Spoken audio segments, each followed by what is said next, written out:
আসসালামু আলাইকুম, কেমন আছেন সবাই? আশা করছি সবাই অনেক ভালো আছেন। আজকে আমি আপনাদের সাথে শেয়ার করব কিভাবে আপনারা বাচ্চাদেরকে ওটস খাওয়াতে পারবেন। তো এর আগে আমার চ্যানেলে ওটসের একটা রেসিপি দেওয়া আছে, আপনারা চাইলে কিন্তু সেই রেসিপিটা দেখতে পারেন। তো আজকে আমি আপনাদের সাথে শেয়ার করব কিভাবে আপনারা ফল দিয়ে আপনাদের বাচ্চাদেরকে ওটস খাওয়াতে পারবেন। তো এখানে আমি একটা আপেল ছিলে টুকরো টুকরো করে কেটে নিয়েছি, আর নিয়েছি হচ্ছে ওটস। দেখতে পেলেন এখানে আমি 1.5 চামচের মতন ওটস নিয়েছি। ওটস এখানে আপনাদের বাচ্চাদের চাহিদা অনুযায়ী আপনারা নিতে পারবেন কম বেশি করে। আর ওটসটা আমি সেদ্ধ করার জন্য এখানে প্রেসার কুকার ব্যবহার করেছি।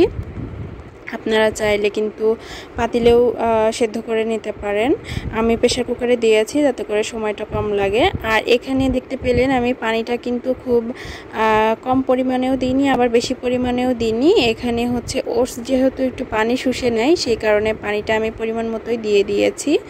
তো এখানে আমি 3টা সিটি দিয়ে নিয়েছি। সিটি দেওয়ার পরে আমি আপেলের আর ওটসের পিউরিটাকে এখানে হচ্ছে আমি ম্যাশ বাটিতে নিয়ে নিয়েছি। এগুলো আমি হচ্ছে ম্যাশ করে নিব, ম্যাশ করে আমার বাচ্চাকে দিব।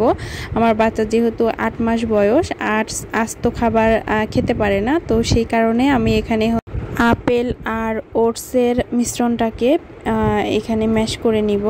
দেখতে পাচ্ছেন আমি একটা ম্যাশারের সাহায্যে এখানে ম্যাশ করে নিচ্ছি। আপনারা চাইলে কিন্তু কাজটা কাঁটা চামচ দিয়েও করে নিতে পারবেন। তো যাই হোক, এখানে আমি হচ্ছে মিশ্রণটাকে খুব ভালোভাবে ম্যাশ করে নিব যাতে কোনো দলা অংশ না থাকে। এক্ষেত্রে কিন্তু বাচ্চাদেরকে একদমই আস্ত খাবার দিতে যাবেন না।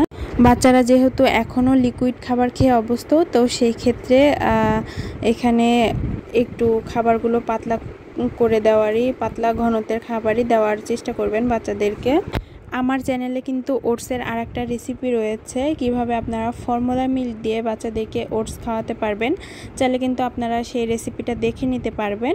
তো রেসিপির লিঙ্কটা আমি ডেসক্রিপশন বক্সে দিয়ে দিব, আর ইন্ড স্ক্রিনেও দিয়ে দিব। আপনারা চাইলে কিন্তু সেখান থেকে দেখে নিতে পারবেন।